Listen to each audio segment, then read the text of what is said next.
so I'm back, and this time it is the 5 things I loved about Korea. Now, I recently did a video about 5 things I didn't like about Korea, so if you haven't checked that out, make sure to go over to this link right here and check it out. So I'm gonna go ahead and go right in with the first thing I really loved about Korea, and that is the people. I loved my students and my co-teachers and the people I met. Generally, most of them were really, really nice. Not once did I have an occasion where I saw someone get cussed out, saw someone really get yelled at. That didn't happen to me. Now, of course, there are bad instances in Korea, just like there are in any other country in the world. But for me personally, my experience with people that were Korean in Seoul was positive. I highly suggest you go out and you meet Koreans and you make Korean friends, because they are some of the nicest people. If there's anything that seems to be wrong, they genuinely are concerned for you.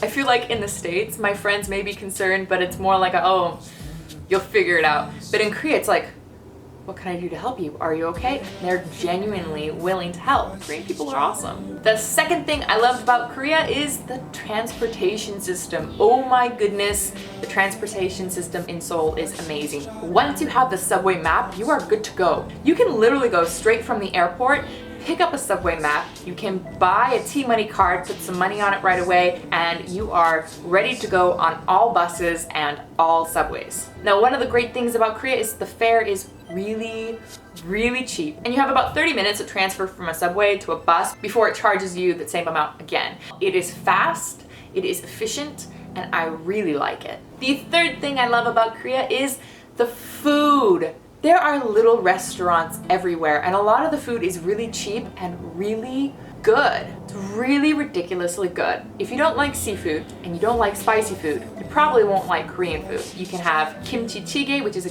kimchi stew with some spice in it, or dakgalbi. Dakgalbi is probably the spiciest thing I ever had in Korea. Personally, my favorite was to go to one of the little kimbap stores, and I would get 참치 kimbap, which is tuna kimbap, and I pay like the equivalent of USA $2.50 for this roll of kimbap, and it was so good. Seriously, the food is awesome.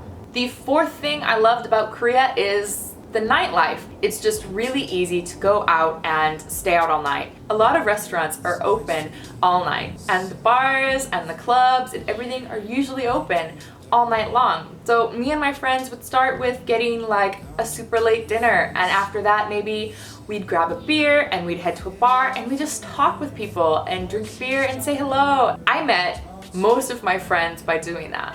You stay out with them, you drink some energy drinks, you talk and you dance, and then when it hits 5:30 a.m. you go get Taco Bell, and then you get on the subway and go home and sleep for the rest of the day. That's something that I can't really do here in the USA. In the USA, one person has to be the DD, because I live far enough outside of the city that I have to drive back to where I live. There isn't really a subway or transportation system that can pick you up super early in the morning and bring you to where I live. That doesn't exist in my particular area right here. Now, if you live in New York or LA, then maybe this is the same feeling as it is in Korea. But for me, who comes from a small town area, and the city that I live near is also not necessarily a big city, this was a whole different story for me, that we didn't need to have a DD. I didn't have to worry about, is my friend going to be sober enough? Do I have to take care of this? Do I have to take care of that? I could literally just relax and have a beer and dance and enjoy my night. And number 5, the makeup and the skincare. There's something really great about the fact that there are so many of those individual robe shops next to every single subway.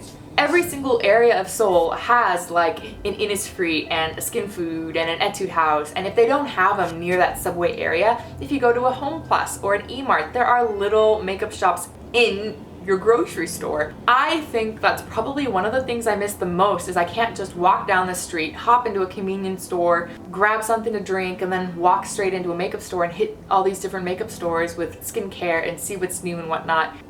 The thing that hurts me the most is the amount I'm gonna end up paying for shipping, to get all my stuff shipped to me. The addiction is real.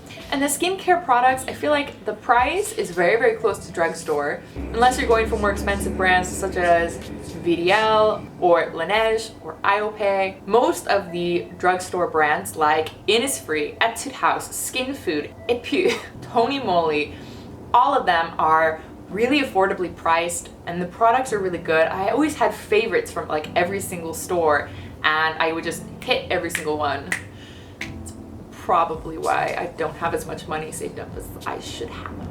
So that's it for my top 5 things that I loved about Korea. If you have any comment or recommendation or request for a video, please put it down in a comment below. I do have an Instagram, so make sure to check that out. And I did start a Snapchat. Please check out the Snapchat because if you want to see my day-to-day life in the USA right now, I feel like that is the best way to see what new makeup I'm buying, what I put on my face, and the crazy antics that I tend to get up to throughout the day. Anyway, that's all I have for you guys, so goodbye! I'm gonna start this video just by saying that I love Korea and I loved living in Korea, but just like with every country, there sometimes are things that you don't like. In America, there's things I don't like, and in Korea, there were things that I didn't like.